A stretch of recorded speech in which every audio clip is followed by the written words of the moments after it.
इस तरह के हिले। लेकिन मुझे तो भाई एक और चीज भी है ना, पिछली दफा जब तहरीक लबैक वाले आए थे तब आपने देखा था कि मीडिया पे बिल्कुल ब्लैकआउट था, कवरेज भी नहीं करने दी जा रही थी। अभी अगर आपने इसको पार्लियामेंट में लेके जाना है, उधर डिस्कशन करनी है, आपको लगता है कि ये ग्राउंड बन पाएगी? जी ग्राउंड बन सकती है, क्योंकि देखें हुजूर पाक सल्लल्लाहु अलैहि वसल्लम के नाम पे रोजाना रियासत मदीना की बात वज़ीर आज़म इमरान खान करते हैं और उनका ही ये फर्ज बनता है कि वो फौरी तौर पे इसका एक तो एक्शन लें। दूसरी बात ये है कि जब वो एक तरफ हाफिज साद रफीक साहब को उनको कहेंगे, साद रिजवी साहब को, कि इन्हें रिहा किया जाए और उसके बाद बातचीत के लिए उन्हें बुलाया जाए, कमेटी बना दें, वो बातचीत करे, फिर पार्लियामेंट में चीज ले आए और जो पॉजिटिव चीजें हैं वो चलनी चाहिए। रसूलुल्लाह सल्लल्लाहु अलैहि वसल्लम से मोहब्बत की बात जो है वो अगर नहीं चलती है तो फिर देखें मीडिया तो कोई ना कोई रास्ता निकाल लेता है। और मुझे याद है ये खबरें चल रही हैं कि मुख्तलिफ जगह पे वो सड़कें बंद हो गई, कराची में, पिशावतनी में, साहिवाल में, फलां जगह पे, सारे पाकिस्तान से ये चीजें इस तरह की आ रही हैं।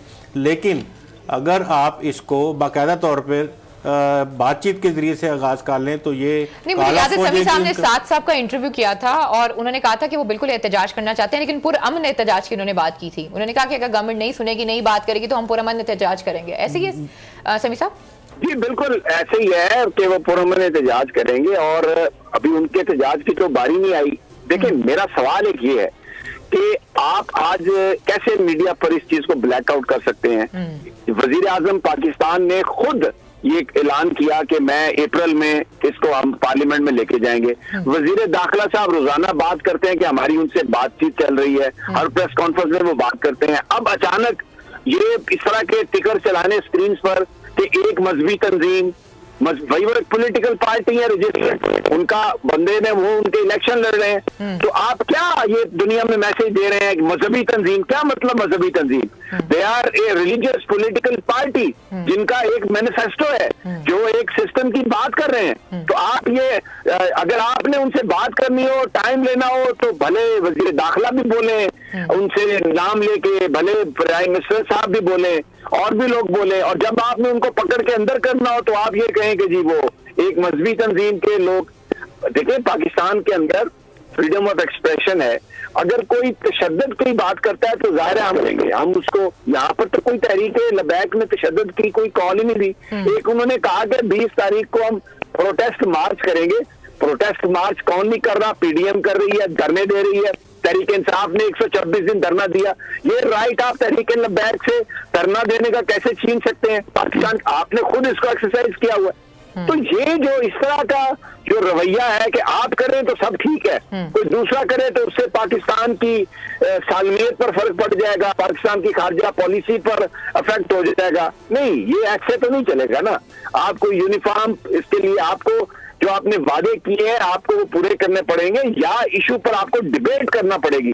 ये पढ़े लिखे लोगों का मुल्क है, खुदा न खास्ता ये दहशतगर्दों का मुल्क नहीं है। लेकिन अगर आप इस तरीके से करेंगे तो ये तो बड़े अफसोस की बात है। ये हालात खराब होंगे, मैं आपको बता रहा हूँ, ये ठीक नहीं होंगे। ये जिसने भी एडवाइस है हुकूमत का और पाकिस्तान का कि जी आप इनको पकड़ लें और तशद्दुद से दबाने की कोशिश करें, ये कैसे तशद्दुद से आप दबा सकते हैं? ये बात आपने वादा किया हुआ है, आपने ऐलान किया हुआ, प्राइम मिनिस्टर की अपनी क्रेडिबिलिटी है, प्राइम मिनिस्टर का एक अपना लोगों में एहतराम है।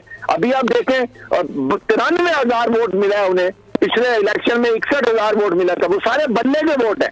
31,000 वोट ज्यादा हुए हैं। लोग इमरान खान की क़यादत पर यकीन रखते हैं, इत्मीनान रखते हैं, उनकी तरफ देख रहे हैं। तो ये जो भी उनको इस तरह के मशवरे दे रहा है वो कोई दोस्त नहीं है उनका और ना पाकिस्तान का। ये प्राइम मिनिस्टर साहब को देखना चाहिए इसमें इंटरव्यू। ठीक है। अच्छा गुलाम मुर्तज़ा साहब, जैसे कि हम सबको पता है कि मुज़ाकरत हो रही थी, बातचीत हो रही थी और यही कहा गया था कि भाई अगर आपको लगता है कि वो चीज़ें सॉर्ट आउट नहीं करते तो उनका जो सफ़ीर है वो यहाँ से चला जाए। तो क्या इंटरनेशनल कम्युनिटी जो है, क्योंकि हमने आगे आने वाले दिनों में और भी बहुत सी चीज़ें करनी है, क्या वो हम पे हावी हो रही है? देखिए ये कोई इस हद तक बड़ी बात नहीं है कि बाहर से कोई हमें डिक्टेशन देगा। वज़ीर आज़म साहब तो हमेशा से ये बात कहते आए हैं, ख़ुसूसी तौर पे वज़ीर आज़म इमरान खान, कि मुझे कोई डिक्टेट नहीं कर सकता, मुझे कोई खारजा पॉलिसी के हवाले से हमें कोई पैगाम नहीं देता किसी तरह का भी। तो फिर इस जगह पे कौन सी मजबूरी ऐसी आ गई है जिस वजह से ये इस तरह का काम करना? आपको क्या मजबूरी लगती है? आप तो रिपोर्टर हैं, आप जाते हैं, ब्यूरो चीफ हैं, जब इस हवाले से बात होती है तो आपको क्या रीज़न क्या लगती है?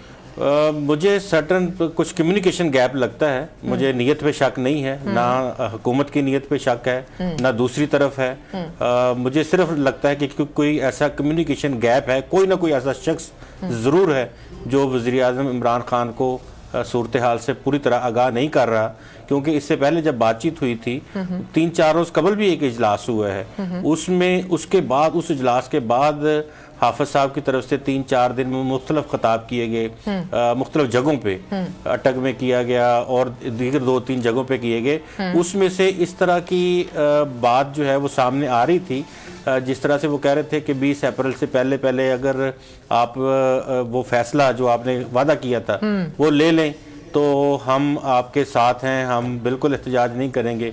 फिर उन्होंने ये कहा कि जी रमज़ान आ रहा है। देखिए उनका जो तहरीके लब्बैक वालों का जो डिमांड है ना इस हवाले से कि जिसने हमारे नबी करीम सल्लल्लाहु अलैहि वसल्लम की शान के बारे में, उनकी नामूस के बारे में एक लफ्ज़ भी निकाला, गुस्ताखी की, उसका इस मुल्क में ना होना ही हमें समझ आता है। उसके ऊपर इतनी लंबी डिबेट, डिस्कशन, कमेटी, और फिर जो मुझे समी साहब की बात से चीज समझ आई कि आपने कहा कमेटी बना दी, वो भी आपने झूठ बोला। अब 20 तारीख की जो बात आप कर रहे हैं, अगर 20 तारीख से पहले आप इस तरह की कोई हरकत करते हैं तो इसका मतलब यह है कि गवर्नमेंट की साइड से, मुझे नहीं पता वो कौन सा बंदा है जो इस तरीके से इमरान खान साहब को एडवाइस कर रहा है कि भाई आप यूं करें और लोगों को गिरफ्तार कर लें। I am just fail to understand. लेकिन मुझे इतना पता है, जैसे कि समी साहब हमेशा ये बात करते हैं कि इमरान खान साहब जो है वो हमेशा रियासत मदीना की बात करते हैं, नबी करीम सल्लल्लाहु अलैहि वसल्लम की बात करते हैं। तो आज जब एक फैसला लेने का टाइम आया तो इस फैसले को तो बहुत पहले ले लेना चाहिए था।